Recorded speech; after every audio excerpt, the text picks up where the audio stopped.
Okay, very good. मुझे बहुत अच्छा लगा आज तेलंगाना में यहाँ आया हूँ कोदाड़ में। इंडियन वेटरन्स ऑर्गेनाइजेशन एक भारत का सबसे बड़ा एक्स सर्विसमैन का ऑर्गेनाइजेशन है। ये किसी भी धर्म जाति इससे सबसे ऊपर है। जो यहाँ इस मातृभूमि पर पैदा हुआ है वो इसका लाल है, इसी के लिए ही मरेगा, इसी के लिए ही करेगा। आज हमारे तेलंगाना स्टेट के अध्यक्ष बिजली रविंद्र राव की अध्यक्षता में डिस्ट्रिक्ट प्रेसिडेंट मकसूदन राव, इन्होंने एक कीर्तिमान स्थापित किया है, बहुत बड़ा कीर्तिमान, 100 फीट का तिरंगा, जो कि यहाँ आज इसका फर्स्ट ईयर एनिवर्सरी मना रहे हैं हम लोग। और इसमें मैं आया हूँ दिल्ली से, बहुत अच्छा लगा। यहाँ के लोग बहुत अच्छे हैं, उनके अंदर जज्बा है, राष्ट्र पर प्रेम है उनके अंदर।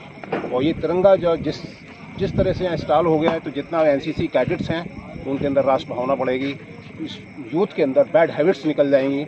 इससे बहुत क्षेत्र में एक बहुत बड़ा ऐसा युवा उभर के आएगा जो राष्ट्र में सबसे ऊपर होगा और राष्ट्र का नाम बाहर अंतर्राष्ट्रीय करेगा जाके।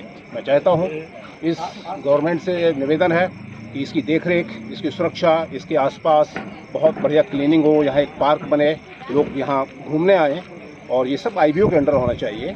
मैं यही अनुरोध करता हूँ पूरा यहाँ के सीएम से और पूरा ही यहाँ के जितना भी लोग मिनिस्टर्स हैं उनसे कि इसकी तरफ ध्यान दें। ऐसा झंडा कहीं भी नहीं है यहाँ पर जो कि यहाँ हमारे आईबीओ वाले लोगों ने बनाया है। थैंक यू, धन्यवाद। ఆర్గనైజేషన్ ఐవీఓ రాష్ట్రంలో కానీ దేశంలో కానీ మైల్ స్టోన్లను నాటుకుంటూ వెళ్తున్నది.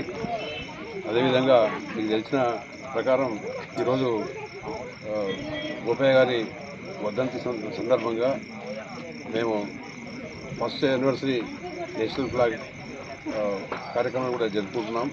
చాలా మంచి కార్యక్రమాలు. ఇలాగనే ఐవీఓ ఈ కార్యక్రమాలను ముందుకు తీసుకెళ్తుంది. ప్లస్ మాజీ సైనికులకు సేవ చేసుకుంటూ మేము చాలా ఆనందంగా దేశం మొత్తంలో కార్యక్రమం చేస్తున్నాం. ఈ సందర్భంగా అందరికీ శుభాకాంక్షలు, ధన్యవాదాలు. Thank you. గోపయ్య గారు వర్ధంతి జరగడం, అదేవిధంగా 100 feet national flag first anniversary మరియు ఐవీఓ రెడ్ యానివర్సరీ మరియు ఫ్లాగ్ హౌస్ ఓపెనింగ్ ఉంది. ఈ అంత గొప్ప ఘట్టానికి ఢిల్లీ నుండి విచ్చేసిన మా జేఎస్ శంకర్ సాబ్కి మరియు మా స్టేట్ ప్రెసిడెంట్ ఉజ్జుని రవీంద్ర సాబ్కి ప్రత్యేక ధన్యవాదాలు. అదేవిధంగా ఐవీఓ కుటుంబానికి కూడా ఇంత గొప్ప ఘట్టంలో కీలక పాత్ర పోషించిన నా కుటుంబానికి కూడా ధన్యవాదాలు. ఇక్కడే మన డిఫెన్స్లో ఉన్న మంత్రి గారు ఉంటాం, మేడం గారు కూడా పాజిటివ్ మైండ్లో అన్ని పర్మిషన్ ఇవ్వడం కూడా మేడం గారు కూడా ధన్యవాదాలు. అదేవిధంగా ఈరోజు డాక్టర్ ప్రమిళ గారు కూడా మేడం కూడా కావడం చాలా గర్వించదగ్గ విషయం. అదేవిధంగా మా